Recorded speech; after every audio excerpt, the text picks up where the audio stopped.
कुछ लोग बोलते हैं कि डॉक्टर हमें रोबोट से सर्जरी करनी है, और कुछ बोलते हैं कि डॉक्टर आप हमारी सर्जरी रोबोट से मत करवाना, आप खुद करना, क्योंकि 10 साल पहले आपने हमारे किसी रिलेटिव को ऑपरेट किया था और उसका कैंसर क्योर हो गया।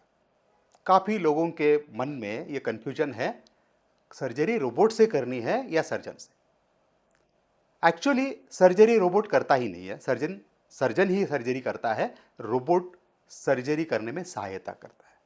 तो आज समझ लेते हैं एक्चुअली सर्जरी है क्या, ये सर्जरी क्या प्रोसीजर है और रोबोट का रोल इसमें क्या है। तो पहले समझ लेते हैं रोबोट क्या है। Robot is a machine, machine जो आपका सर्जन का काम आसान करती है। आपने वो 3 इडियट वाला डायलॉग सुना होगा कि हर कोई चीज जो इंसान का काम आसान करे उसको मशीन बोलते हैं। वैसा ही एक मशीन है, ये टूल है रोबोट। तो रोबोट सर्जन की सहायता करता है मैग्निफिकेशन देने में, प्रेसिजन में।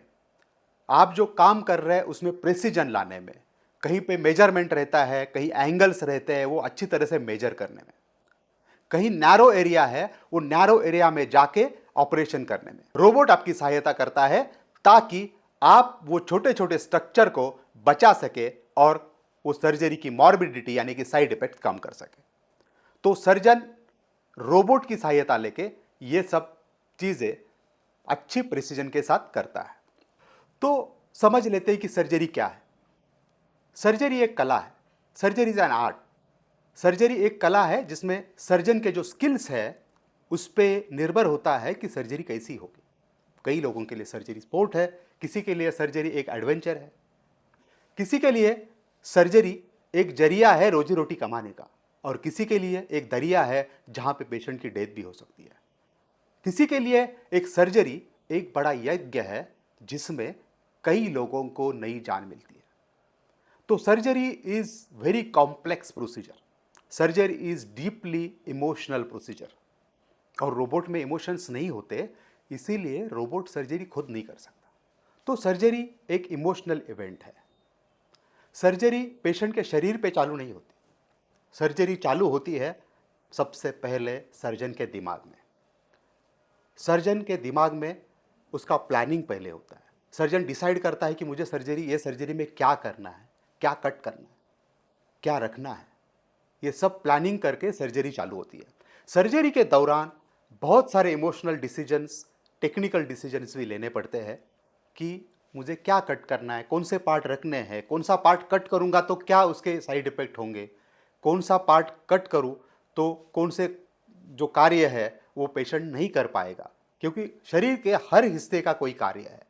तो शरीर में आप कहीं पे भी थोड़ा भी हिस्सा कट करते हो तो वो पार्ट्स का फंक्शन जो है वो चला जाता है।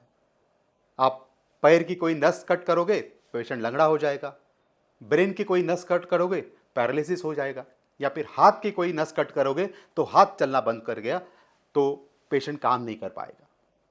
तो ये सब चीजें ध्यान में रख के कौन से चीजें कर सकते हैं, कौन सी नहीं कर सकते हैं, ब्लीडिंग हुआ तो क्या करना है, कितनी रिस्क लेनी है, कहाँ रुकना है, ट्यूमर को कितना निकालना है, कितना मार्जिन रखना है, ये सारे बहुत सारे सवाल सर्जन के दिमाग में चालू रहते हैं ऑपरेशन करते वक्त। और ये सब चीज़ें इमोशन, नॉलेज, स्किल, आर्ट, ये सभी चीज़ों से मिलती है।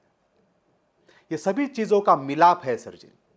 तो इसीलिए ये सब चीज़ें इमोशनल होने के कारण सिर्फ टेक्निकल लोग या टेक्निकल टूल्स सर्जरी नहीं कर सकते, इसलिए रोबो खुद सर्जरी नहीं कर सकता। Robot can hold the scalpel and cut the body, but robot can't take responsibility.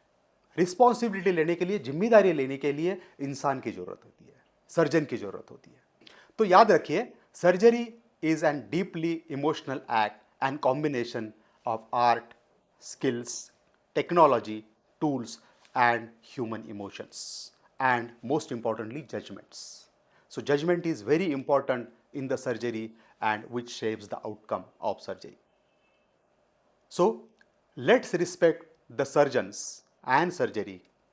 Surgeon not only holds the life but it holds responsibility. तो अच्छी सर्जरी होने के लिए अच्छा सर्जन, स्किलफुल सर्जन और अच्छे टूल्स जैसे कि रोबोट, ये दोनों का मिलाप बहुत ज़रूरी है। जहां अच्छा सर्जन और अच्छी टेक्नोलॉजी का मिलाप होगा वहां सर्जरी के रिजल्ट्स बहुत ही अच्छे होंगे।